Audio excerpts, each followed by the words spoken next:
انسان سرکشی اس وقت کرتا ہے جب وہ یہ اپنے آپ کو دیکھتا ہے کہ اب مجھے کسی کی ضرورت نہیں۔ جب اللہ رب العالمین رسیاں کھینچتا ہے نا کسی کی، اور جب انسان پہ مصیبتیں پڑتی ہیں، آفتیں آتی ہیں، فوراً اللہ رب العالمین کی طرف انسان چلا جاتا ہے۔ لیکن جیسے رسیاں دراز ہوتی ہیں، ڈھیلی پڑتی ہیں انسان کی، تو پھر اندر کا آدمی انسان کا باہر آ جاتا ہے، پھر وہ اللہ رب العالمین کی نافرمانی کرتا ہے۔ تو اللہ رب العالمین نے اس ان تین آیات میں منافق کی 5 نشانیاں بیان فرمائی۔ پہلی بات، گفتگو بڑی اچھی کرتا، جب بھی بات کرے گا بڑی خوبصورت بات کرے گا، سننے والے کو بڑی اچھی لگے گی، حتیٰ کہ نبی کریم صلی اللہ علیہ وسلم لوگوں کے انداز گفتگو سے متاثر ہو جایا کرتے تھے، کیا بات کی اس نے۔ دوسری ان کی صفت کیا ہے؟ قسمیں کھاتے ہیں، بہت قسمیں کھاتے ہیں، یشهد اللہ علی ما فی قلبی۔ تیسری صفت کیا ہے؟ جھگڑنے والے ہوتے، الد الخصام، جھگڑا بہت کرتے۔ صہیب رومی یہ مہاجرین میں سے ہیں، لیکن مکہ کے رہائشی نہیں تھے، یہ روم سے آئے تھے، مکہ میں رہے، تجارت کی، بڑے انہوں نے مال کمایا، ایمان قبول کر لیا۔ ہجرت کرنے لگے تو مکہ والوں نے راستہ روک لیا، تو صہیب رومی رضی اللہ عنہ نے فرمایا کہ جاؤ میرے گھر میں فلاں کمرے میں اس جگہ پہ کھدائی کرنا، وہاں سے تمہیں خزانہ مل جائے گا۔ تو اہل مکہ نے ان کا راستہ چھوڑ دیا، مکہ سے نکلے اور مدینہ پہنچے، پوری زندگی کا کمایا ہوا مال اللہ رب العالمین کے راستے میں خرچ کر دیا ہجرت کرنے کی وجہ سے۔ وَلَقَدْ يَسَّرْنَا الْقُرْآنَ لِلذِّكْرِ فَهَلْ مِن مُّدَّكِرٍ۔ اعوذ باللہ من الشیطان الرجیم۔ وَمِنَ النَّاسِ مَن يُعْجِبُكَ وَمِنَ النَّاسِ، اور من الناس لوگوں میں سے، من کچھ ایسے ہیں، یعجبک کہ پسند آتے ہیں آپ کو، قولہ اس کی بات، فی الحیات الدنیا دنیا کی زندگی میں، ویشہد اللہ اور وہ گواہ بناتا ہے اللہ رب العالمین کو، علی ما فی قلبہ اس بات پر جو اس کے دل میں ہے، وہو اور وہ شخص، الد سب سے سخت ہے، الخصام جھگڑا کرنے میں۔ یہ آیت کا لفظی ترجمہ ہے، اور اللہ رب العالمین نے اس آیت میں جو محاورہ ترجمہ ہے اس کے ساتھ ساتھ انشاءاللہ کچھ تفسیر میں ذکر کروں گا۔ گزشتہ آیات جو آپ نے پڑھی، ان آیات میں اللہ تعالیٰ نے 2 قسم کے لوگوں کا ذکر کیا۔ ایک وہ لوگ تھے جو طالب دنیا ہیں، دنیا کو طلب کرنے والے، ربنا آتنا فی الدنیا، اے اللہ ہمیں دنیا میں ہی سب کچھ دے دے۔ اور بعض لوگ ایسے ہیں جو طالب آخرت ہیں، آخرت طلب کرتے ہیں، وہ کیا دعا کرتے ہیں کہ ربنا آتنا فی الدنیا حسنہ وفی الآخرۃ حسنہ، تو ان کی دعاؤں میں آخرت بھی شامل ہے۔ ان دونوں کا اللہ رب العالمین نے ذکر کیا۔ اب اس آیت میں اللہ رب العالمین پھر 2 قسم کے لوگوں کا ذکر کر رہا ہے۔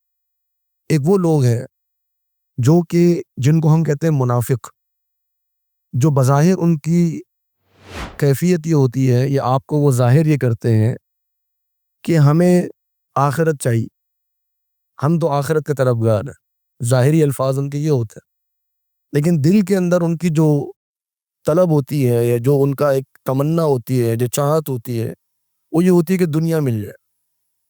ظاہری بات ان کی آخرت، اور اندر دل کے اندر کیا بات ہے؟ دنیا مل جائے۔ یہ ان کو ہم کیا کہتے ہیں؟ منافق۔ دل کے اندر دنیا کی طلب، مال مل جائے، منصب مل جائے، عہدہ مل جائے، جائیداد مل جائے، فائدہ مل جائے، کاروبار کا فائدہ مل جائے۔ زبان سے کیا کہیں گے؟ بس جی ہم تو دین پر عمل کرتے ہیں، بس جی ہمارا تو اللہ پر ایمان ہے، بس جی ہم تو آخرت چاہتے ہیں۔ یہ کون لوگ ہیں؟ یہ منافق لوگ۔ ایک وہ لوگ ہیں جن کی کیٹیگری بالکل واضح ہے، وہ کہتے ہیں جی ہمیں آخرت چاہیے نہیں، ہمیں تو دنیا چاہیے۔ ایک وہ لوگ ہیں جو کہتے ہیں نہیں جی ہمیں آخرت چاہیے، یہ بالکل واضح ہے۔ تیسرے وہ لوگ ہیں جو منافق، یہ ظاہر یہ کرتے ہیں کہ ان کو آخرت چاہیے، لیکن دل کے اندر ان کی تمنا وہ کیا ہوتی ہے؟ کہ دنیا مل جائے۔ ان کا تذکرہ اللہ رب العالمین نے اس آیت میں فرمایا، وَمِنَ النَّاسِ مَن يُعْجِبُكَ قَوْلُهُ فِي الْحَيَاةِ الدُّنْيَا، کہ بعض لوگ ایسے ہیں کہ ان کی بات آپ کو بڑی پسند آئے گی، بات بڑی انداز سے کرتے ہیں، بڑی ان کی گفتگو کا بڑا طریقہ کار ہوتا ہے، انسان کہتا ہے کیا گفتگو کی ہے اس نے، کیا انداز بیاں ہے اس کا، کتنی اچھی اس کی خواہشات ہیں، کتنی اچھی اس کے جذبات ہیں، دین کے بارے میں کتنا سوچتا ہے۔ اور فرمایا وَيُشْهِدُ اللَّهَ عَلَى مَا فِي قَلْبِهِ، اور وہ اپنے دل پر اللہ کو گواہ بناتا ہے، قسمیں کھاتا ہے، اللہ کی قسم میرے دل میں تو یہی بات، اللہ کی قسم میں تو یہی بات کرتا ہوں، اللہ کی قسم میں میرا ایمان ہے، قسمیں کھاتا ہے لوگوں کے سامنے۔ اللہ رب العالمین نے فرمایا کہ اس کی حالت یہ ہے، وَهُوَ، یہ جو وَهُوَ کا لفظ ہے یہ حالت کو بیان کرنے کے لیے آتا ہے۔ اس کا حالت یہ ہے، اللہ کو گواہ تو بنا رہا ہے لیکن حالت یہ ہے الد الخصام، وہ سب سے بڑا جھگڑالو، چھوٹی چھوٹی بات پہ، چھوٹے چھوٹے فائدے پہ ایسا جھگڑے گا انسان دنگ رہ جائے کہ یہ بات کیا کر رہا تھا اور ابھی اس کی کیفیت کیا ہے۔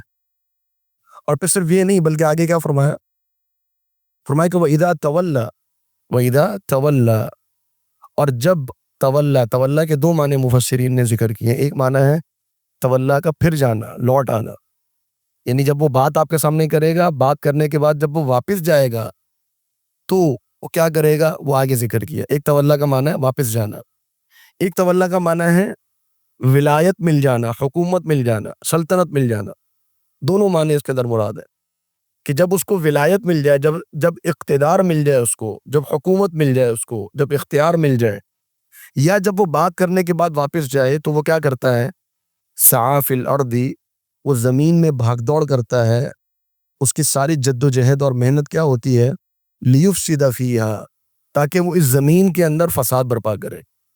کوئی اصلاح کا کام نہیں کرتا، کوئی خیر کا کام نہیں کرتا، اس کی ساری جد و جہد کا خلاصہ کیا ہے کہ زمین کے اندر فساد برپا کر دے۔ فساد بھی کیسا، وَيُهْلِكَ الْحَرْثَ وَالنَّسْلَ، وہ حرث جو کھیتیاں ہیں، جو غذا ہے انسانوں کی، اس کو بھی ہلاک کر دے، وہ نسل اور لوگوں کی جان اور ان کی جو نسل ہے اس کو بھی ختم کر دی۔ یعنی وہ لوگوں سے نفرت کرتا ہے اور لوگوں کی جان اور لوگوں کا مال تباہ کرنے میں، ختم کرنے میں اس کو کوئی جھجک محسوس نہیں ہوتا۔ جیسے ہی اس کو اختیار ملے گا وہ فوراً اس کے اندر کا آدمی باہر آ جائے گا، جیسے ہی اس کو اقتدار ملے گا اس کے اندر کا آدمی باہر آ جائے گا۔ وہ جو بڑا کہہ رہا تھا کہ جی میں آخرت آخرت آخرت، وہ ساری دنیا کی طلب جو ہے وہ لوگوں کے سامنے آ جائے گی۔ یہ کب ہوتا ہے، جب انسان کو اختیار ملتا ہے۔ اس لیے اللہ رب العالمین نے فرمایا کہ کلا ان الانسان لیطغی ان رآہ استغنی، انسان سرکشی اس وقت کرتا ہے جب وہ یہ اپنے آپ کو دیکھتا ہے کہ اب مجھے کسی کی ضرورت نہیں، اس وقت وہ سرکشی کرتا ہے۔ جب اللہ رب العالمین رسیاں کھینچتا ہے نا کسی کی، اور جب انسان پہ مصیبتیں پڑتی ہیں، آفتیں آتی ہیں، فوراً اللہ رب العالمین کی طرف انسان چلا جاتا ہے۔ لیکن جیسے رسیاں دراز ہوتی ہیں، ڈھیلی پڑتی ہیں انسان کی، اور انسان کو موقع ملتا ہے گناہ کرنے کا، تو پھر اندر کا آدمی انسان کا باہر آ جاتا، پھر وہ اللہ رب العالمین کی نافرمانی کرتا ہے۔ اور فرمایا کہ واللہ لا یحب الفساد، اللہ رب العالمین فساد کو پسند نہیں فرماتا، یہ منافق آدمی ہے۔ تو انسان کا ظاہر اور باطن ایک جیسا ہونا چاہیے، جو بات وہ کہہ رہا ہے وہی جذبات اس کے دل میں ہونے چاہیے۔ یہ نہیں کہ زبان پر تو اچھی اچھی باتیں، آخرت کی باتیں، اور دل کے اندر سارا جو ہے وہ اس کا دنیا کی جو محبت ہے اور چاہت ہے اس کے پاس۔ ایک اور اس کا جو مسئلہ ہے یا ایک اور اس کی جو صفت ہے، جو کیفیت ہے، وہ اللہ رب العالمین نے اگلی آیت میں ذکر فرمائی۔ کیا فرمایا، وَإِذَا قِيلَ لَهُ، جب ایسے آدمی سے کہا جاتا ہے اتق اللہ، اللہ سے ڈر جاؤ، اللہ سے ڈر جاؤ، اس کو نصیحت کی جاتی ہے، اخذتہ، اس کو پکڑ کے رکھتی ہے، العزت، اس کی انا، اس کا تکبر اس کو پکڑ کے رکھتا ہے، بالاسم، گناہ کے ساتھ، اس کا تکبر، اس کی اکڑ جو ہے اس کو گناہ کے ساتھ جوڑ کر رکھ دیتی، اس کا تکبر، اس کی انا اس گناہ کو چھوڑنے کی طرف لے کر نہیں جاتی۔ یہ بھی اس کی ایک صفت ہے، یہ بھی کیفیت ہے۔ اللہ رب العالمین نے اس ان تین آیات میں منافق کی 5 نشانیاں بیان فرمائی۔ ان 3 آیات میں منافق کی 5 نشانیاں۔ پہلی بات، گفتگو بڑی اچھی کرتا، جب بھی بات کرے گا بڑی خوبصورت بات کرے گا، سننے والے کو بڑی اچھی لگے گی، حتیٰ کہ نبی کریم صلی اللہ علیہ وسلم لوگوں کے انداز گفتگو سے متاثر ہو جایا کرتے تھے، کیا بات کی اس نے۔ بلکہ سورہ توبہ میں اللہ رب العالمین نے فرمایا کہ اذا رأیتہم تعجبک اجسامہم وَإِن يَقُولُوا تَسْمَعْ لِقَوْلِهِمْ، جب آپ ان کو دیکھتے ہیں تو بڑی ایسا ڈیل ڈول اللہ نے ان کو دیا ہے، ایسا تن و من جسم ہے کہ آپ دیکھتے رہ جاتے، اور جب یہ بات کرتے ہیں تو آپ سننے شروع کر دیتے ہیں، کیا بات کر رہا ہے۔ نبی صلی اللہ علیہ وسلم جیسی شخصیت متاثر ہوئے بغیر نہیں رہتی۔ انسانوں کی کیا مجال ہے، ہم لوگوں کی کیا مجال۔ ہم سنتے ہیں لوگوں کی باتیں، بڑا شیرہ گھلتی ہوئی باتیں ہوتی ہیں، کان سے اترتی ہیں، دل میں اترتی چلی جاتی ہیں، تو ہمیں لگتا ہے انسان بڑا بڑا یہ جو ہے وہ متقی اور پرہیزگار اور بڑا یہ پہنچا ہوا آدمی، بڑا دین کے ساتھ لگنے والا آدمی۔ تو دیکھیے ضروری نہیں ہے کہ اگر ایک انسان کی بات کرنے کا انداز اچھا نہیں ہے تو ضروری نہیں ہے کہ وہ انسان کے جذبات بھی اچھے نہ ہو، یہ ضروری نہیں۔ ممکن ہے کہ ایک انداز کسی انسان کا انداز بیان اچھا نہ ہو، آپ کو اچھا نہ لگے اس کی بات، لیکن اس کا جو علم ہے، اس کا جو ایمان ہے، اس کا کوئی مقابلہ نہیں کر سکتا ہو۔ اب میں صرف آپ کو ایک مثال دیتا ہوں، ہمارے یہاں خطبہ اور وعظاء اور واعظین اور ان کو ہم بہت سنتے ہیں، علماء کو سننے والے کم ہوتے ہیں، کیوں؟ کیونکہ علماء انداز بیان پر توجہ نہیں دیتے، علماء علم پر توجہ دیتے ہیں۔ لیکن جو علماء ہوتے ہیں نا وہ ہمیشہ زندہ رہتے ہیں۔ جو خطبہ ہوتے ہیں نا، جو وعظ و نصیحت کرنے والے، جن کو ہم آج کل کہتے ہیں اسپیکرز، جو اسکالرز جن کو کہہ دیتے ہیں، تو وہ ایک عرصے تک چلتے ہیں پھر ختم ہو جاتے۔ امام احمد بن حنبل رحمہ اللہ کے دور میں جامع مسجد بغداد کے اندر امام احمد کے بیٹے امام احمد سے فرمایا، انہوں نے کہا امام احمد کے بیٹے نے کہ ابا جان، جب آپ کا مسجد میں درس ہوتا ہے، جب آپ کی مجلس لگتی ہے مسجد میں، تو مسجد آدھی بھی نہیں ہوتی، اور جب حارث المحاسبی کا درس ہوتا ہے تم بغداد کی جامع مسجد بھر جاتی ہے، کیوں؟ ایسا کیوں ہوتا ہے؟ حالانکہ حارث المحاسبی آپ نے کسی کا نام کبھی نہیں سنا ہوگا، حارث المحاسبی کا نام۔ امام احمد کا نام آج تک زندہ ہے، تا قیامت زندہ رہے گا۔ حارث المحاسبی کوئی نہیں جانتا، کیوں؟ کیونکہ وہ خطیب تھا، اپنے وقت کا دور کا مشہور ختم ہو گیا۔ اس وقت امام احمد رحمہ اللہ نے ایک بات فرمائی تھی، فرمایا ما کان للہ بقیہ، دیکھو بیٹا، جو بات اللہ کے لیے کی جائے نا وہ باقی رہتی ہے، جو بات اللہ کے لیے کی جائے وہ باقی رہتی ہے۔ تو اللہ رب العالمین نے امام احمد کو آج تک باقی رکھا ہو، حارث المحاسبی کو کوئی نہیں جانتا۔ تو ایک منافقین کی کیفیت ہے کہ اپنی گفتگو میں انداز بیان بڑا اچھا رکھتا۔ دوسری ان کی صفت کیا ہے؟ قسمیں کھاتے ہیں، بہت قسمیں کھاتے ہیں، یشهد اللہ علی ما فی قلبی۔ تیسری صفت کیا ہے؟ جھگڑنے والے ہوتے، الد الخصام، جھگڑا بہت کرتے، چھوٹی چھوٹی بات پہ جھگڑے کریں۔ اور چوتھی ان کی صفت کیا ہے کہ جب ان کو موقع ملتا ہے تو وہ اچھا کام نہیں کرتے، وہ زمین کے اندر فساد برپا کر دے گی، کسی کے خلاف سازش، کسی کو نیچا دکھانا، کسی کی ٹانگیں کھینچنا، یہ ان کا کام ہوتا۔ یہ چوتھی صفت ہے ان کی۔ اور پانچویں صفت ان کی یہ ہے کہ جب اس کو نصیحت کی جاتی ہے، نصیحت قبول نہیں کرتا۔ یہ پانچ صفات۔ اخذت العزت بالاسم، دیکھیں عزت کے دو معنی، ایک عزت کا اچھا معنی ہے، عزت کا اچھا معنی وَلِلَّهِ الْعِزَّةُ وَلِرَسُولِهِ وَلِلْمُؤْمِنِينَ، عزت اللہ کے لیے ہے، اللہ کے رسول کے لیے، اہل ایمان کے لیے، یہ اچھی عزت۔ ایک ہے عزت بمعنی تکبر، انسان اپنے آپ کو بڑا معزز سمجھ رہا ہے کہ میری عزت ہے، میرا ایک مقام، ایک حیثیت ہے، یہ اس کی اپنی ایک زعم میں، اس کے اپنے خیال میں اس کی اپنی ایک عزت ہے، یہ حقیقی عزت نہیں۔ یہ کون ہوتا ہے مجھے نصیحت کرنے والا؟ یہ کون ہوتا ہے مجھے میری اصلاح کرنے والا؟ یہ جب خیال انسان کے دل میں آنا شروع ہو جائے تو پھر اس کا مطلب یہ ہے کہ یہاں پر انسان کے دل میں تکبر۔ اسی لیے نبی صلی اللہ علیہ وسلم نے فرمایا الکبر بطر الحق وغمط الناس، تکبر یہ ہے کہ انسان کو جب بھی حق بیان کیا جائے، کرنے والا کوئی بھی ہو، چھوٹا ہو بڑا ہو، اس کو دھتکار دے کہ مجھے کون آپ نصیحت کر رہے ہیں۔ تو اخذت العزت بالاسم، فرمایا فحسبہ جہنم، اس کا ٹھکانہ کیا ہے؟ حسبہ، کافی ہے اس کے لیے، جہنم، ولبئس المہاد، اور یہ بہت ہی برا ٹھکانہ ہے، ولبئس، اور بہت برا ہے، المہاد، یہ ٹھکانہ۔ یہ منافقین کا بیان ہو گیا۔ اب آگے اللہ رب العالمین نے، جیسا کہ قرآن مجید کا اسلوب ہے، بڑا خوبصورت اسلوب ہے اللہ تعالیٰ کا، اللہ رب العالمین کبھی بھی ایک سائڈ کو بیان کر کے خاموش نہیں ہو جاتا، ہمیشہ دونوں سائڈ بیلنس کرنے کے لیے، یہ بھی ہے اور یہ بھی ہے، یہ طالب دنیا ہے، یہ طالب آخرت ہے، یہ منافق ہے، یہ مومن ہے، یہ جنت ہے، یہ جہنم ہے، یہ دونوں چیزیں بیان ہوتی۔ تو پہلے منافقین کا بیان ہوا، آگے کیا فرمایا؟ فرمایا وَمِنَ النَّاسِ، بعض لوگ ایسے ہیں، مَن یشری، جنہوں نے بیچ ڈالا ہے، نفسہ، اپنی جانوں کو، ابتغاء مرضات اللہ، اللہ رب العالمین کی رضا کی تلاش میں، ابتغاء کا مطلب تلاش کرنا، مرضات اللہ، اللہ کی رضا۔ بعض لوگ ایسے ہیں جنہوں نے اللہ رب العالمین کی رضا کی تلاش میں اپنی جان کو بیچ ڈالا ہے، واللہ رؤوف بالعباد، اللہ رب العالمین رؤوف ہے۔ رؤوف کا معنی شفقت کرنے والا، بڑی نرمی کرنے والا، مشقت ڈالنے والا نہیں ہے، بڑی نرمی کرنے والا ہے بالعباد، اپنے بندوں کے ساتھ۔ اب یہ کیا اسلوب ہے، کیا بیان ہوا کہ ایک طرف منافق ہے، بات تو کر رہا ہے آخرت کی، لیکن کیا کر رہا ہے، دنیا کی چاہت۔ ایک طرف یہ لوگ ہیں اپنی آپ کو، اپنی جان تک کو اللہ رب العالمین کی رضا میں بیچ ڈالا۔ بیچ ڈالنے سے مراد کہ اگر جان کی قربانی دینے کی بات آ جائے تو اس سے بھی پیچھے نہیں ہٹتے، بلکہ اپنا سارا مال اللہ رب العالمین کے راستے میں لٹا دیتے۔ بعض مفسرین نے یہاں پر ایک واقعہ نقل کیا، جناب صہیب رومی رضی اللہ عنہ۔ صہیب رومی یہ مہاجرین میں سے ہیں، لیکن مکہ کے رہائشی نہیں تھے، یہ روم سے آئے تھے اور مکہ کے رہائشی نہیں تھے، مکہ میں رہے، تجارت کی، بڑے انہوں نے مال کمایا، بڑے تاجر بن گئے، ایمان قبول کر لیا۔ ہجرت کرنے لگے تو مکہ والوں نے راستہ روک لیا۔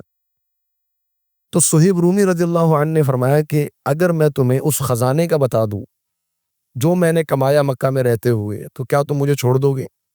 کہا کہ ہاں صہیب، جو تم نے مکہ میں رہتے ہوئے کمایا ہے وہ دے کر جاؤ تو بھلے چلے جاؤ، مال لے جانے کی اجازت نہیں۔ تو صہیب رومی رضی اللہ عنہ نے فرمایا کہ جاؤ میرے گھر میں فلاں کمرے میں اس جگہ پہ کھدائی کرنا، وہاں سے تمہیں خزانہ مل جائے گا۔ تو اہل مکہ نے ان کا راستہ چھوڑ دیے، اپنا پورا مال لٹا کر صرف ایک لباس لے کر اپنے جسم کے اوپر صہیب رومی رضی اللہ عنہ مکہ سے نکلے اور مدینہ پہنچے۔ پوری زندگی کا کمایا ہوا مال اللہ رب العالمین کے راستے میں خرچ کر دیا ہجرت کرنے کی وجہ سے۔ تو ایسے بھی لوگ ہوتے، صحابہ کی زندگیوں میں ایسے ایسے واقعات ہیں کہ انسان دنگ رہ جائے۔ آج ہمارا حال کیا ہے کہ ہم چھوٹے چھوٹے نفع نقصان کے اندر بھی ہم کوشش کر رہے ہوتے ہیں کہ کسی طریقے سے کوئی نہ کوئی ایسا راستہ نکل آئے کہ دنیا کا نقصان نہ ہو، آخرت میں تھوڑا بہت گھاٹا ہو جاتا ہے ہو جائے۔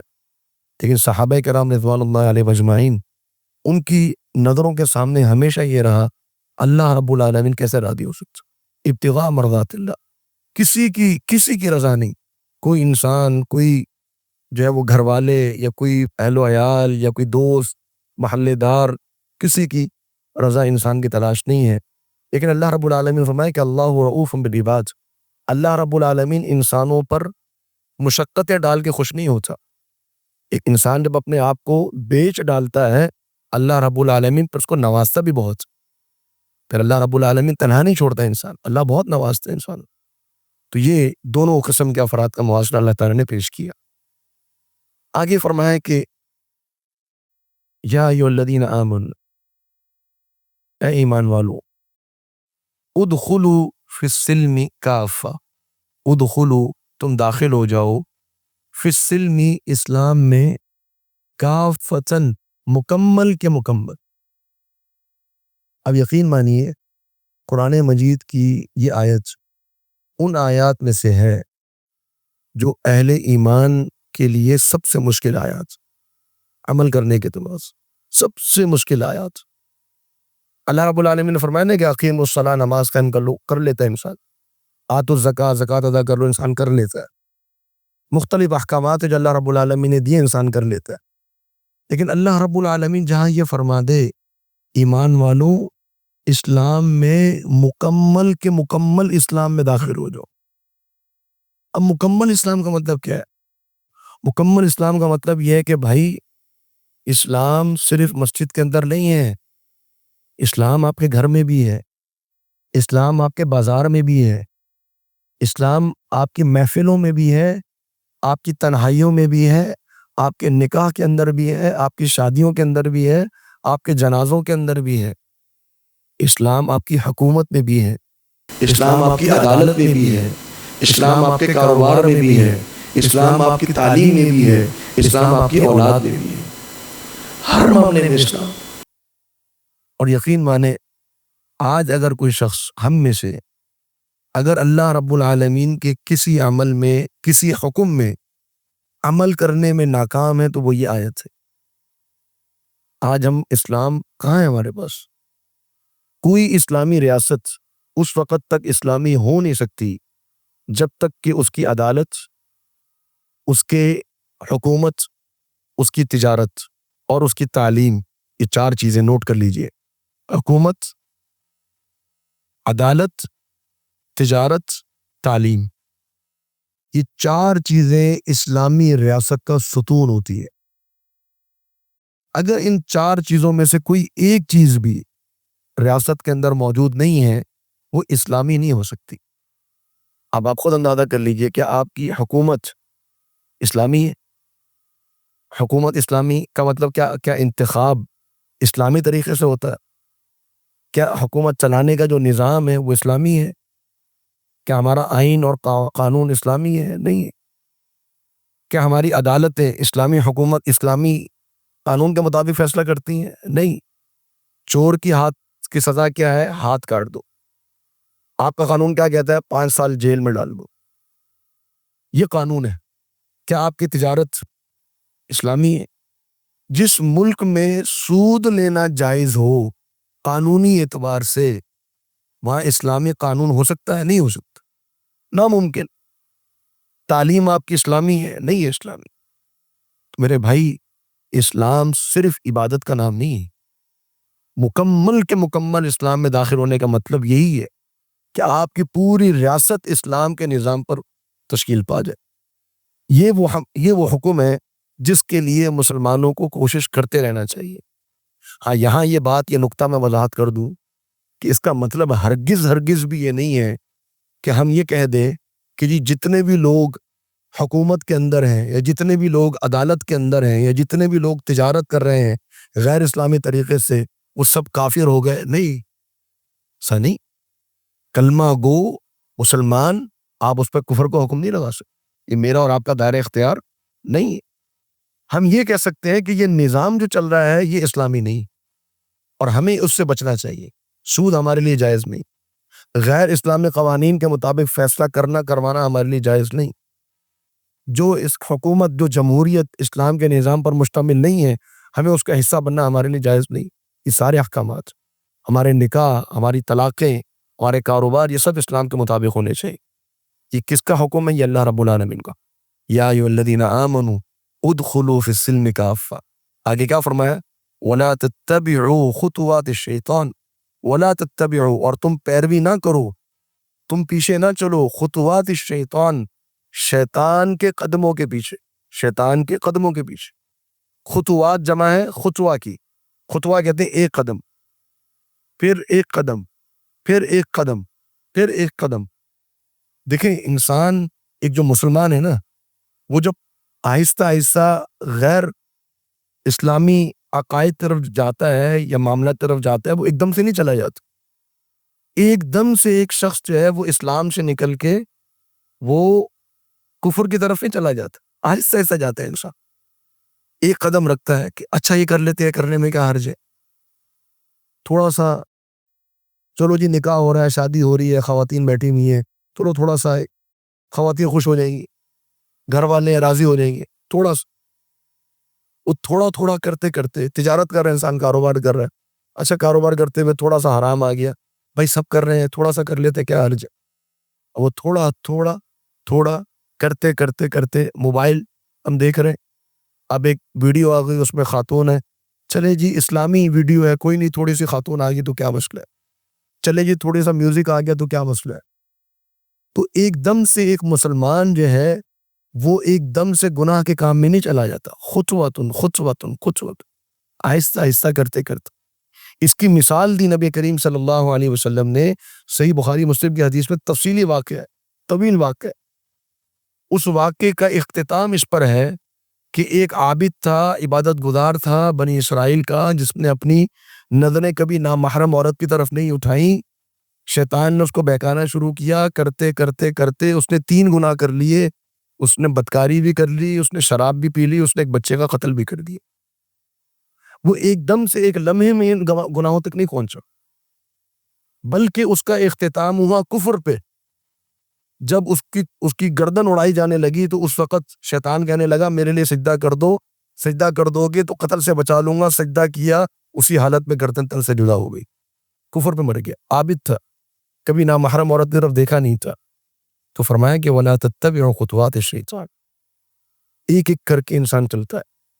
تو جہاں آپ کے سامنے یہ دل کہنا شروع کر دینا کہ کرنے میں کیا حرج ہے، وہیں رک جائے. یہ پہلا قدم، یہ پہلا زینہ ہے، یہاں سے آپ آہستہ سے چلنا شروع ہو گئے.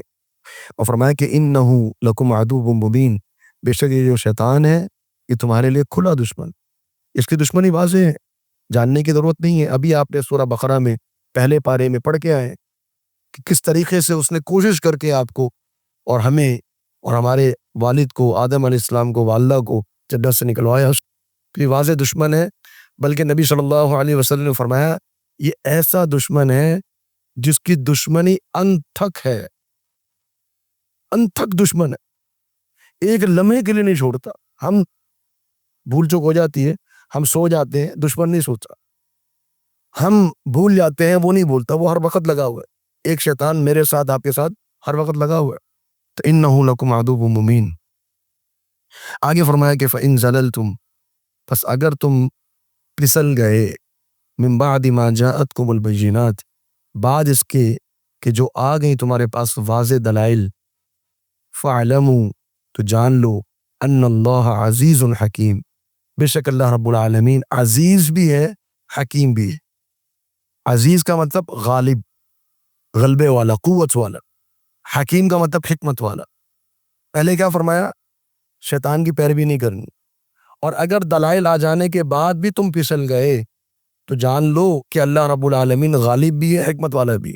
دیکھیں، ایک ہے عزیز، غلبہ، قوت، ایک ہے حکیم، حکمت. ان دونوں معنوں کی الگ الگ خوبصورتی ہے. لیکن اللہ رب العالمین کے جو نام ہے نا، وہ اتنے خوبصورت ہے کہ جب ان دونوں کو جوڑ دیا جائے نا تو ایک تیسری خوبصورتی پیدا ہوتی ہے. عزیز اللہ غلبے والا ہے، اللہ کے اوپر کوئی غلبہ حاصل نہیں کر سکتا.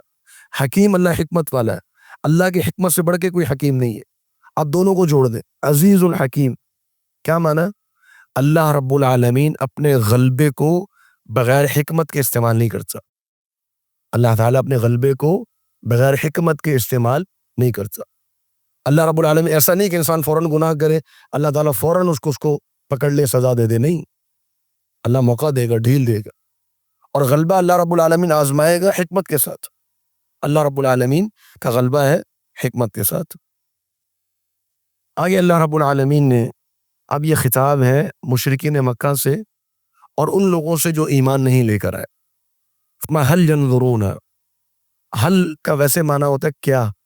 جب آپ عربی زبان میں حل کہتے ہیں اس کا معنی ہوتا ہے کیا. لیکن آپ قرآن مجید میں دیکھیں گے یا آپ ویسے بھی عربی زبان میں حل کے بعد جب الا آ رہا ہو، حل کے بعد الا آ جائے، اس کا معنی ہوتا ہے نہیں. تو یہاں معنی کریں گے نہیں. هل ينظرون، وہ نہیں انتظار کر رہے. ینظرون کا ویسے معنی ہوتا ہے دیکھنا، لیکن یہاں پر معنی ہے انتظار کرنا.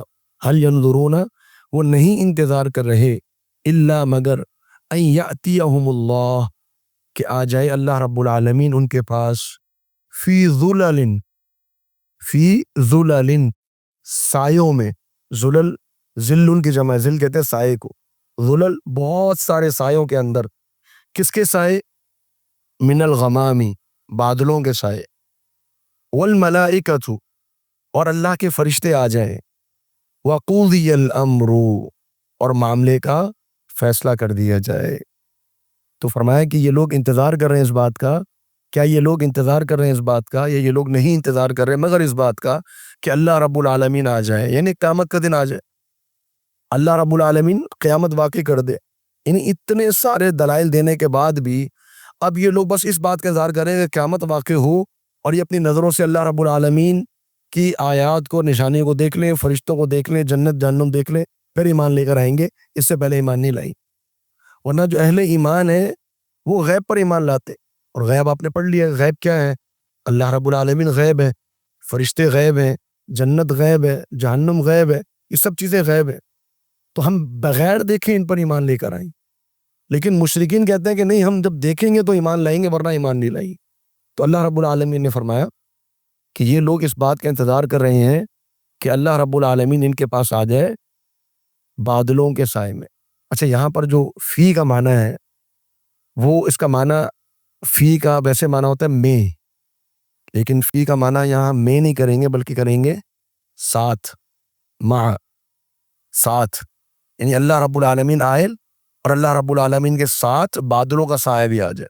کیوں؟ کیونکہ اللہ رب العالمین سے اوپر کوئی چیز نہیں.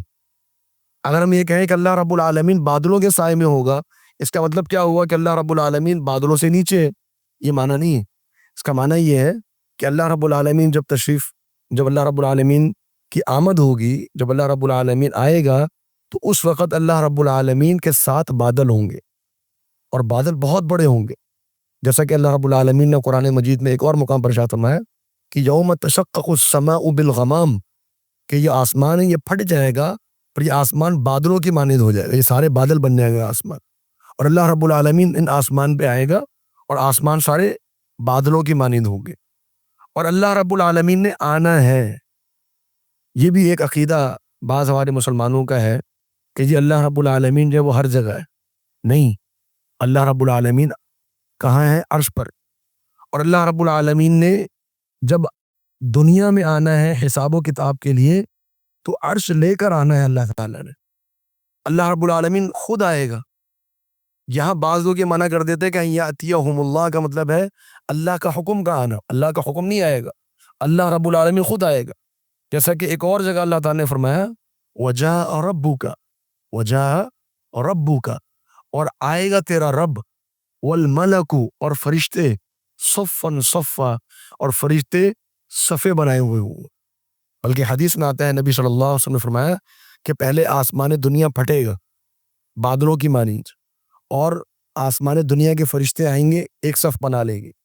پھر دوسرا آسمان پھٹے گا، وہ بادلوں کی مانند ہوگا، اس کے فرشتے آئیں گے. پھر تیسرا آسمان، پھر چوتھا، پانچواں، چھٹا، پھر ساتواں. اس ساتوں آسمانوں کے فرشتے صفے بنا کر کھڑے ہوں گے. پھر اللہ رب العالمین کی آمد ہوگی، جیسا قرآن مجید نے ارشاد فرمایا وَأَشْرَقَتِ الْأَرْضُ بِنُورِ رَبِّهَا، کہ اللہ رب العالمین کے نور سے یہ جو زمین ہے یہ منور ہو جائے گی. تو اللہ رب العالمین آئے گا، والملائکۃ، اور فرشتے آئیں گے، وَقُضِيَ الْأَمْرُ، اور معاملے کا فیصلہ کر دیا جائے گا، وَإِلَى اللَّهِ تُرْجَعُ الْأُمُورُ، اور اللہ رب العالمین ہی کی طرف تمام معاملات کو لوٹایا جائے گا. قیامت کے دن تمام معاملات کا فیصلہ اللہ رب العالمین نے فرمانا ہے. آگے فرمایا کہ سل بنی اسرائیل، سل، آپ سوال کیجئے بنی اسرائیل سے. بنی اسرائیل کا تعارف آپ پہلے پڑھ چکے، اہل کتاب ہیں یہودی اور عیسائی، ان کو بنی اسرائیل کہا جاتا ہے. آپ سوال کیجئے بنی اسرائیل سے، کم آتیناہم، کتنی ہم نے ان کو دی ہیں، من آیت بینہ، واضح نشانیاں، کتنی واضح نشانیاں ہم نے ان کو دی. اللہ رب العالمین نے بنی اسرائیل کو کیا کیا نعمتیں عطا فرمائیں، کتنی نشانیاں دی، وہ آپ پڑھ چکے. اتنی نشانیاں ان کو دی گئیں کہ کسی امت کو نہیں دی گئی، کسی امت کو نہیں دی گئی. من و سلوہ نازل کر دیا گیا. کبھی نبی صلی اللہ علیہ وسلم پر، صحابہ پر نازل نہیں ہوا. اہل کتاب کو دیا گیا من و سلوہ. اللہ رب العالمین نے بادلوں کا سایہ نصیب کر دیا. اللہ رب العالمین نے ایک عصا مارنے پر 12 چشمے ظاہر کر دیے. اللہ رب العالمین نے بعض بنی اسرائیل کے بعض لوگوں کو اپنی آواز سنوا، جو کہ موسیٰ علیہ السلام کو سنوائی گئی تھی. یہ پڑھ چکے ہیں آپ قرآن مجید کے اندر. تو کتنی ایسی نشانیاں ہیں اللہ رب العالمین نے جو دی ہیں. تورات کو اللہ رب العالمین نے تختیوں کی صورت میں لکھوا کر بھیجا. یہ سب نشانیاں دی گئیں، لیکن بنی اسرائیل نے کیا کیا؟ ان نشانیوں کے مطابق ایمان لائے؟ ایمان نہیں لائے. تو کسی نشانی کا مل جانا اس سے لازم نہیں آتا کہ انسان ایمان لے آئے. تو یہ جو لوگ آپ سے کہتے رہتے ہیں کہ نشانی لاؤ، کو معجزہ دکھاؤ، آپ اللہ رب العالمین نے فرمایا بنی اسرائیل سے پوچھئے کتنی نشانیاں ملی ان. وَمَن يُبَدِّلْ نِعْمَةَ اللَّهِ، اور جو اللہ رب العالمین کی نعمت کو تبدیل کر دے، من بعد ما جاءته، جب وہ نشانیاں یا وہ نعمت اللہ تعالیٰ کی اس کے پاس آ جائے، فَإِنَّ اللَّهَ، پس بے شک اللہ رب العالمین، شدید العقاب، بہت سخت پکڑ کرنے والا ہے. اللہ رب العالمین کی نعمت کو تبدیل کرنے کا مطلب کیا ہے؟ اللہ رب العالمین کی نعمت کو تبدیل کرنے کا مطلب یہ ہے کہ انسان اللہ رب العالمین کی نعمت کا شکر ادا نہ کرے، اس کے مطابق ایمان نہ لے کر آئے. جیسا کہ اللہ رب العالمین نے ایک اور مقام پر فرمایا کہ بدلوا نعمت اللہ کفرا، انہوں نے اللہ رب العالمین کی نعمت کو کفر سے تبدیل کر دیا. اللہ رب العالمین نے نعمت عطا فرمائی، انہوں نے اس نعمت کا بدلہ کیا دیا؟ کفر کر دیا، اللہ رب العالمین کا انکار کر دیا. تو پھر اللہ رب العالمین سخت پکڑ کرنے والا ہے. آج ہم دیکھتے ہیں کہ ہماری اس دنیا میں کتنے لوگ ہیں صبح اور شام اللہ رب العالمین کی نعمتیں وہ کھا رہے ہیں، پی رہے ہیں، صحت ان کو ملی ہوئی ہے، ہر قسم کی نعمت ان کو میسر ہے۔ میں کہتا ہوں کہ شاید پاکستان میں اتنی نعمتیں نہ ہوں جتنی اللہ رب العالمین نے غیر مسلموں کو نعمت دی۔ تو ہمارے ذہنوں میں یہ سوال آتا ہے کہ یا اللہ، یہ نعمت تو نے ان کو دی ہوئی ہے، مسلمانوں کو نہیں دی ہوئی ہے، الٹ معاملہ چل رہا ہے۔ اس کا جواب اللہ رب العالمین نے آگے دیا ہے اگلی آیت میں، لیکن یہاں پر اللہ رب العالمین نے یہ سمجھا دیا کہ دیکھو اللہ رب العالمین پکڑ کرنے والا شدید العقاب، اللہ رب العالمین پکڑ فرمائے گا۔ کب فرمائے گا؟ جب اللہ رب العالمین کی حکمت اجازت دے۔ عزیز الحکیم، اللہ رب العالمین غالب ہے، حکمت والا ہے۔ تو یہ اللہ رب العالمین نے فرمایا کہ جو اللہ تعالیٰ کی نعمتوں کا انکار کرے گا اس کا اللہ تعالیٰ پکڑ فرمائے گا۔ آگے فرمایا زُجِّنَ لِلَّذِينَ كَفَرُوا، خوبصورت کر دیا گیا ہے لِلَّذِينَ كَفَرُوا، کافروں کے لیے، الحیات الدنیا، دنیا کی زندگی کو، دنیا کی زندگی کو اللہ رب العالمین نے، اللہ تعالیٰ نے کافروں کے لیے بہت خوبصورت کر دی۔ کیا معنی ہے اس کا خوبصورت کرنے کا؟ خوبصورت کرنے کا معنی کہ ان کے لیے اب جو مقصد ہے ان کی زندگی کا وہ ہے دنیا کی زندگی بس۔ اور خوبصورت کس نے کی ہے؟ یہاں پر معنی کیا ہے؟ زُجِّنَ، زُجِّنَ کا معنی خوبصورت کر دی گئی ہے۔ کس نے کیا؟ بعض آیات پہ اللہ تعالیٰ نے فرمایا کہ ہم نے کیا، ہم نے ان کے لیے خوبصورت کر دی ہے، اور بعض آیات میں ہے کہ شیطان نے کیا۔ تو بعض جگہوں پر فرمایا کہ ہم نے خوبصورت کی ہے دنیا کی زندگی کو، بعض میں فرمایا کہ شیطان نے کیا۔ تو اب اس کا حل کیا ہے؟ حل یہ ہے کہ اللہ تعالیٰ نے دنیا کی زندگی کو خوبصورت تو بنایا ہے، لیکن اللہ تعالیٰ نے یہ فرما دیا کہ تمہارا مقصد حیات زندگی نہیں ہونا چاہیے، یہ دنیا کی زندگی نہیں ہونی چاہیے، تمہارا مقصد حیات آخرت ہونا چاہیے۔ تو دنیا کی زندگی کی جو طلب ہے اور جو چاہت ہے اس کی طرف جو آمادہ کرتا ہے وہ شیطان۔ شیطان نے تو یہ وادیاں نہیں بنائی نا، یہ خوبصورتی شیطان نے تو نہیں بنائی، یہ مال شیطان نے تو نہیں بنایا، یہ اولاد شیطان نے تو نہیں بنائی، یہ گھر بار شیطان نے تو نہیں بنایا۔ شیطان ہمیں آمادہ کرتا ہے، وسوسہ دیتا ہے کہ تم یہ گھر حاصل کرو، یہ جائیداد بناؤ، یہ مال و دولت حاصل کرو، اور تمہارے پاس یہ نعمتیں ہونی چاہیے۔ تو یہ شیطان اس کی طرف وسوسہ کرتا ہے، لیکن دنیا کو خوبصورت کس نے بنایا؟ اللہ رب العالمین نے بنایا۔ تو شیطان اس کی طرف وسوسہ کر کے کافروں کو اس کی طرف رغبت دلاتا ہے۔ فرمایا وَيَسْخَرُونَ مِنَ الَّذِينَ آمَنُوا، اور یہ جو کافر لوگ ہیں یہ اہل ایمان کا مذاق اڑاتے ہیں۔ وَيَسْخَرُونَ، اور یہ مذاق اڑاتے ہیں، تمسخر کرتے ہیں، من الذین آمنوا، ان لوگوں سے جو ایمان لے کر آئے۔ کیا مذاق اڑاتے؟ کہ دیکھو کتنے بیوقوف لوگ ہوں، اپنی دنیا کی زندگی قربان کر دیتے۔ اب دیکھیں نا، سود کے اوپر انسان کو کتنا مل سکتا ہے؟ بینک میں پیسہ رکھوائیں اور آپ کو جو ہے وہ 10%، 12%، 15% سود ملے گا۔ اب کتنا یہ بیوقوف آدمی ہے کہ اس نے قرآن مجید میں یہ پڑھ لیا ہے کہ جو سود حرام ہے، اب کہہ رہا ہے بھائی میں تو سود بھی لوں گا۔ اب یہ دھوکہ دے کر چند روپے زیادہ کما سکتا ہے، یہ رشوت لے کر 4 روپے زیادہ کما سکتا ہے، یہ اگر چاہے تو بد نظری کر کے اور خواہشات کو پورا کر سکتا ہے، یہ چاہے تو بدکاری کر سکتا ہے، یہ چاہے تو حرام کھا سکتا ہے، شراب کی لذت کو چھوڑ کے بیٹھا ہوا ہے۔ کتنا بیوقوف آدمی ہے کہ دن دہاڑے بھوک پیاس برداشت کر کے روزہ رکھا ہوا ہے، لوگ اس کا مذاق اڑاتے ہیں، اس نے داڑھی رکھی ہوئی ہے، لوگ ملا ملا کہہ کے پکارتے ہیں، اس نے داڑھی رکھی ہو۔ تو یہ کیا ہے؟ مذاق اڑانا۔ تو کافر لوگ جو ہیں وہ اہل ایمان کا مذاق اڑاتے، اور جو لوگ کافروں کی فطرت پہ چلتے ہیں نا، کافروں کی فطرت پہ، بھلے اہل ایمان ہو، وہ بھی اہل ایمان کا مذاق اڑاتے۔ جیسے ہمارے یہاں دینداروں کا مذاق اڑایا جاتا ہے، یہ تو مولوی ہو گیا، یہ تو مولوی ہے، مولوی تو ایسے ہے، مولوی تو ایسے ہے، مولوی تو ایسا۔ یہ جو مولویوں کا مذاق اڑانا ہے یہ ایک طرح سے کافروں کی روش ہے۔ تو یہ چیز کافروں سے آئی ہے کہ وہ اہل ایمان کا مذاق اڑاتے۔ اللہ رب العالمین نے اس کا کیا جواب دیا؟ فرمایا والذین اتقوا، جو تقوی والے ہیں، فوقہم یوم القیامہ، وہ ان سے اوپر ہوں گے قیامت کے دن۔ فوقہم، وہ کافروں سے اوپر ہوں گے قیامت کے دن۔ دیکھیں دنیا کے اندر ضروری نہیں ہے کہ ہم کافروں کو ذلیل و رسوا ہوتے ہوئے دیکھ سکیں، ممکن نہیں ہے دنیا۔ ممکن ہے کہ ہماری موت ہو جائے، ہم فوت ہو جائیں اور ہم یہ دیکھ رہے ہوں کہ جی غیر مسلم ترقی کر رہے اور مسلمان زوال میں جا رہے، ممکن ہے، لیکن اللہ رب العالمین نے دنیا میں سزا اور جزا کا وعدہ ہم سے نہیں کیا، لیکن یہ بتا دیا کہ قیامت والے دن تم لوگ ان سے اوپر ہوگے۔ بلکہ ایک مقام پر فرمایا کہ علی الارائک ینظرون، کہ اہل ایمان جو ہے وہ جنت میں تکیوں پر ٹیک لگا کر دیکھ رہے ہوں گے کہ کیا کافروں کو عذاب ہو رہا ہے کہ نہیں ہو رہا، کافروں کو ان کے کیے کا بدلہ مل رہا ہے کہ نہیں مل رہا۔ یہ اہل ایمان جنت میں بیٹھ کے کافروں کو دیکھ رہے ہوں گے۔ تو قیامت والے دن اللہ رب العالمین کا وعدہ ہے کہ اہل ایمان کافروں سے اوپر ہوں گے۔ واللہ یرزق، اور اللہ رب العالمین رزق عطا فرماتا ہے، من یشاء، جسے چاہتا ہے، بغیر حساب، بغیر حساب کے۔ یہ ایک سوال کا جواب اللہ رب العالمین نے دے دیا جو میرے ذہن میں بھی آ سکتا ہے، آپ کے ذہن میں بھی آ سکتا ہے، کہ اللہ رب العالمین نے کافروں کو دنیا میں اتنا نوازا کیوں، اتنی دولت کیوں دی ہوئی ہے؟ یہ سوال اللہ رب العالمین نے اللہ رب العالمین سے موسیٰ علیہ السلام نے پوچھا کہ یا اللہ تو نے فرعون کو اتنی سلطنت دے دی ہے، اتنا لشکر دے دیا ہے، اتنی قوت دے دی ہے، یہ تیرے مسلمان بندوں کو اتنی اذیتیں پہنچا رہا ہے، اس پر عذاب بھی نہیں نازل ہوتا۔ آج بھی ہم دیکھ رہے ہیں کہ مسلمانوں کے اوپر کس قسم کی یلغار ہوئی ہے۔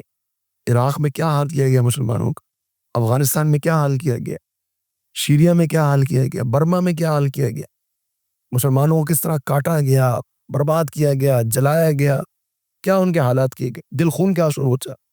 لیکن کیا ہے، یہ اللہ رب العالمین نے فرمایا کہ اللہ رب العالمین جسے چاہتا ہے بغیر حساب کے عطا کرتا۔ اللہ تعالیٰ اس دنیا کے اندر جسے چاہے گا دے دے گا، یہ اللہ تعالیٰ کی طرف سے آزمائش ہے، میرے لیے بھی اور آپ کے لیے بھی۔ اس کے بارے میں ہم اللہ تعالیٰ سے سوال نہیں کر سکتے۔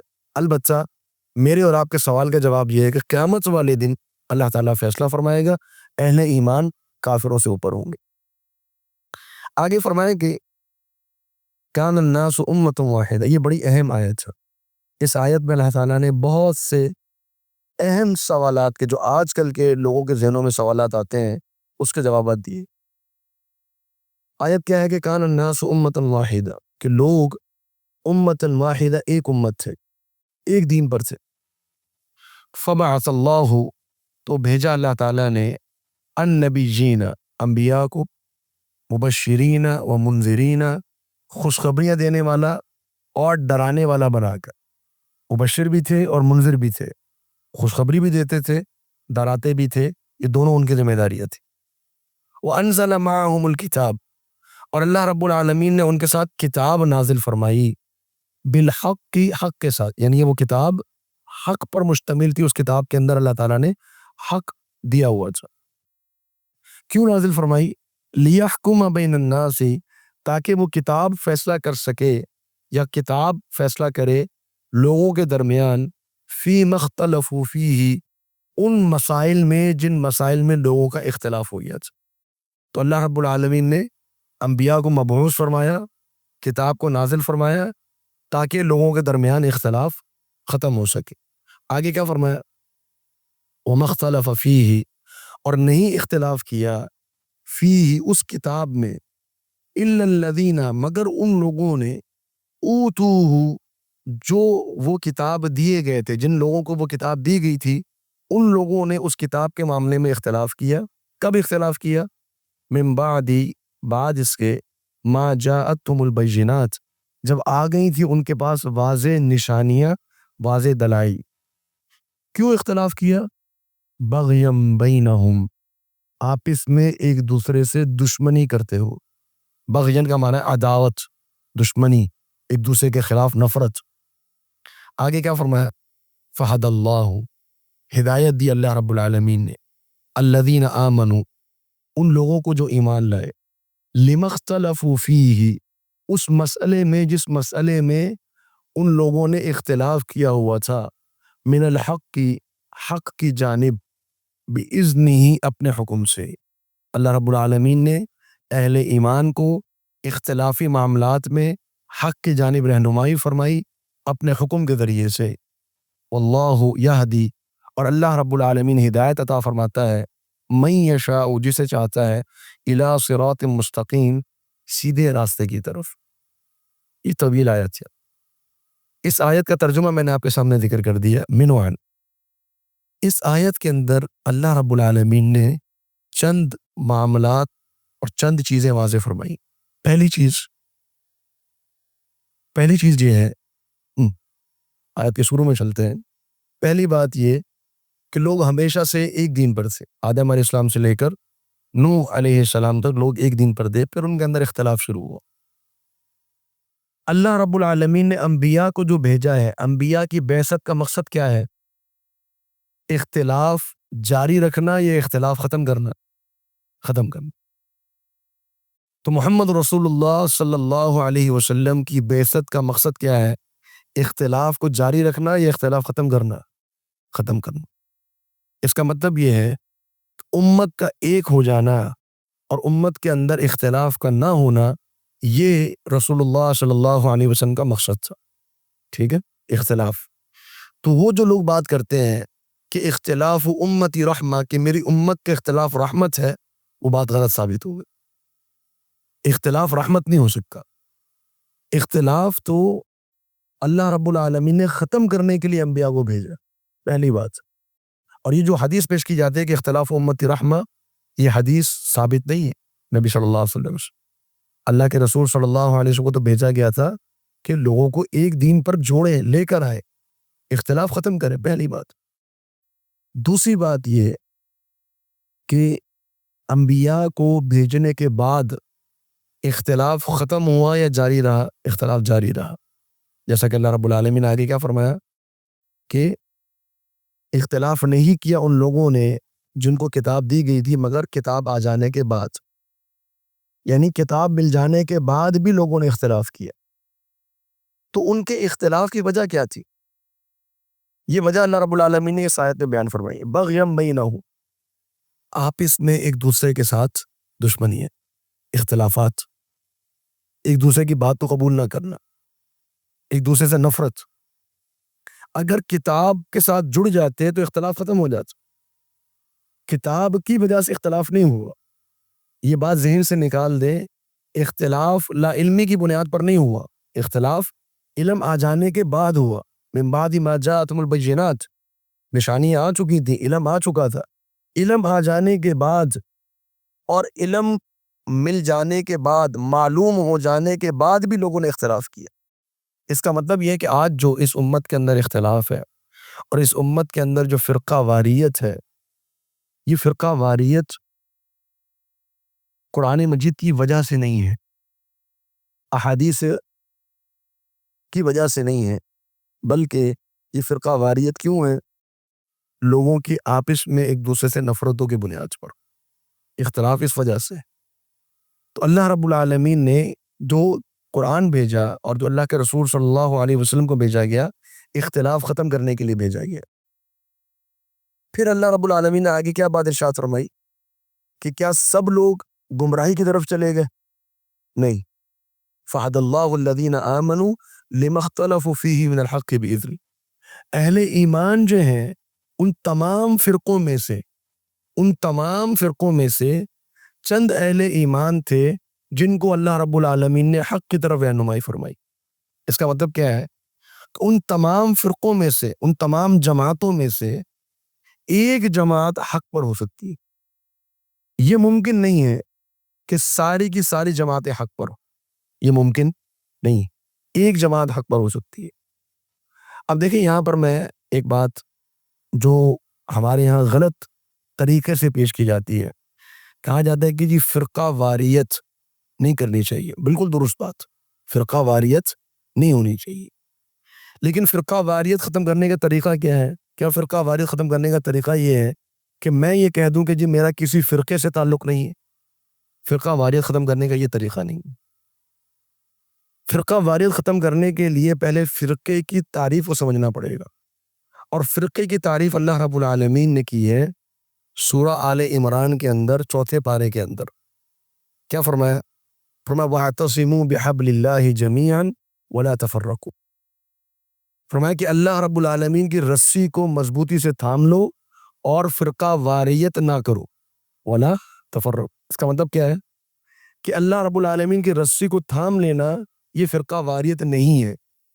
اور اللہ رب العالمین کی رسی کو چھوڑ دینا یہ کیا ہے؟ فرقہ واریت۔ اب سوال یہ پیدا ہوتا ہے کہ اللہ رب العالمین کی رسی کیا ہے؟ اللہ رب العالمین کی رسی کیا ہے؟ اللہ رب العالمین کی رسی ہے قرآن مجید، اور اللہ رب العالمین کی رسی ہے اس قرآن مجید کو بیان کرنے والی احادیث۔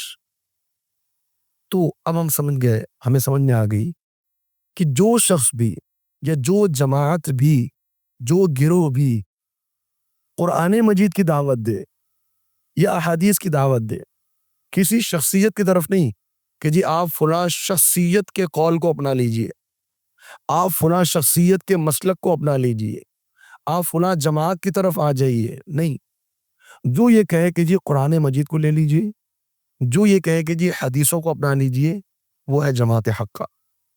نبی صلی اللہ علیہ وسلم کا فرمان ہے فرقہ واریت کو بیان کرنے میں، فرمایا کہ یہودی 71 فرقوں میں تقسیم ہوئے، میری امت 72 فرقوں، اور عیسائی 72 فرقوں میں تقسیم ہوئے، میری امت 73 فرقوں میں تقسیم ہوگی، اور فرمایا کلھا فی النار الا واحدہ، سب کے سب جہنم میں جائیں گے سوائے ایک کے۔ ایک کا مطلب ایک فرقہ جنت میں جائے گا، باقی سب جہنم میں جائیں گے۔ اس کا یہ مطلب نہیں ہے کہ واقعتاً سب جہنم میں چلے جائیں گے، اس کا مطلب یہ ہے کہ ان کے لیے جہنم کی وعید ہے، چاہے تو اللہ تعالیٰ بخش دے جنت میں داخل کر دے، چاہے تو اللہ تعالیٰ جہنم میں داخل کر دے، لیکن ایک فرقہ ایسا ہے جو جنت میں جائے گا۔ صحابہ نے پوچھا اللہ کے رسول صلی اللہ علیہ وسلم وہ فرقہ کون سا ہے؟ وہ فرقہ کون سا ہے؟ وہ فرقہ، وہ جماعت، وہ طائفہ کون سی ہے؟ نبی صلی اللہ علیہ وسلم فرمایا ما انا علیہ اليوم اصحابی، جو فرقہ، جو جماعت اس دین پر ہو، اس منہج پر ہو جس منہج پر میں ہوں اور آج میرے صحابہ ہیں، یہی اصل دین۔ تو میرے بھائی، امت کے اندر جو اختلاف ختم ہو سکتا ہے وہ کیسے ختم ہو سکتا ہے؟ کہ جب امت کو اس سورس کی طرف آپ لے آئے، سورس آف دین، سورس آف دین وہ کیا ہے؟ قرآن مجید اور احادیث مبارکہ، بس اس کے علاوہ ہمارے پاس کوئی سورس نہیں، تو پھر آپ اختلاف کو ختم کر سکتے ہیں، ورنہ اختلاف ختم نہیں ہو سکتا۔ اور اللہ رب العالمین نے فرمایا کہ فَهَدَى اللَّهُ الَّذِينَ آمَنُوا لِمَا اخْتَلَفُوا فِيهِ مِنَ الْحَقِّ بِإِذْنِهِ وَاللَّهُ يَهْدِي مَن يَشَاءُ إِلَىٰ صِرَاطٍ مُسْتَقِيمٍ۔ ہدایت اللہ تعالیٰ سب کو نہیں دیتا، ہدایت اللہ رب العالمین جسے چاہتا ہے اللہ رب العالمین ہدایت دیتا ہے، جسے چاہتا ہے اللہ رب العالمین ہدایت نہیں دیتا۔ آج جو لوگ ہدایت پر ہیں، آج مجھے اسلام لانے کی توفیق ملی، آج آپ کو اسلام لانے کی توفیق ملی، آج ہم یہاں اس جگہ پہ بیٹھ کے قرآن مجید پڑھ رہے ہیں، قرآن مجید سمجھ رہے ہیں، اسی وقت میں بہت سے لوگ گناہ کا کام بھی کر رہے ہیں، اسی وقت میں بہت سے لوگ کفر بھی کر رہے ہیں، اسی وقت میں بہت سے لوگ شرک بھی کر رہے ہیں۔ یہ جو ہم اس وقت بیٹھ کے پڑھ رہے ہیں، یہ ہدایت، یہ توفیق کس کی طرف سے ہے؟ اللہ رب العالمین کی طرف سے۔ بہت سے انٹلیکچوئل ایسے ہوتے ہیں، بہت سے عقل مند ایسے ہوتے ہیں جو گائے کے آگے سجدہ کر رہے ہوتے ہیں، بہت سے عقل مند ایسے ہوتے ہیں، بہت سے بے وقوف ایسے ہوتے ہیں جن کو اللہ رب العالمین نے توحید کی نعمت دی ہوتی، ان کے پاس دنیا کی عقل نہیں ہوتی، لیکن اللہ رب العالمین توحید سے نوازا ہوتا۔ گھروں میں بیٹھی عورتیں جن کو دنیا کا کچھ نہیں پتا، اللہ رب العالمین نے ایمان کی دولت سے نوازا ہو، تو یہ اللہ رب العالمین کی توفیق ہے۔ اس ہدایت کو مانگتے رہنا چاہیے، اسی لیے ہم ہر نماز کی ہر رکعت میں یہ دعا کرتے ہیں اہدنا الصراط المستقیم۔ یہ دعا جو اللہ رب العالمین نے ہمیں دی ہے، یہ اسی لیے دی ہے کہ ہر نماز کی ہر رکعت میں، ہر لمحے اللہ رب العالمین سے دعا کرتے رہو کہ اللہ ہدایت دے دے، اہدنا الصراط المستقیم، اللہ صراط المستقیم کی ہدایت دے دے۔ تو یہ آیت بڑی اہم ہے اس تعلق سے، جس سے ہمیں یہ باتیں سمجھ میں آتی ہیں۔ میں اسی پر اکتفا کرنا چاہوں گا، آج پہلا دن تھا تو چند آیات ہم نے پڑھی ہیں، انشاءاللہ آئندہ دنوں میں کوشش کریں گے کہ ہم جو ہمارا ایک حصہ ہے اس کو پڑھتے رہیں۔ ہماری کلاس کا وقت مکمل ہو گیا، اسی پر اکتفا کرتے ہیں۔ اللہ رب العالمین سے دعا ہے کہ جو پڑھا ہے اللہ تعالیٰ اس کو سمجھنے کی اور اس کو اپنانے کی اور دوسروں تک پہنچانے کی اللہ تعالیٰ توفیق عطا فرمائے۔ وعسا، اور ممکن ہے ان تحبوا شیئا، کہ تم کسی چیز سے محبت کرو، وہو شر لکم، اور وہ تمہارے لیے انتہائی شر ہو۔ الفتنۃ اکبر من القتل، فتنہ، فتنے کا مطلب آپ نے پہلے پڑھی آیت میں، وہ کیا فتنہ اشد من القتل، اشد ہے، یا فرمایا اکبر من القتل، کہ فتنہ جو ہے، فتنے سے مراد اللہ رب العالمین کا انکار کرنا کفر. یہ جو فتنہ ہے یہ قتل سے بڑا گناہ ہے، ایک بڑا خطرناک معاملہ ہے جو ہمارے یہاں لوگوں نے اس کو معمولی سمجھ لیا ہے. دین کا مذاق اڑانا، یہ دین کا مذاق اڑانا جو ہے، یہ دین کے شاعر میں سے کسی کا مذاق اڑانا، یہ کفر ہے، کفر اکبر ہے.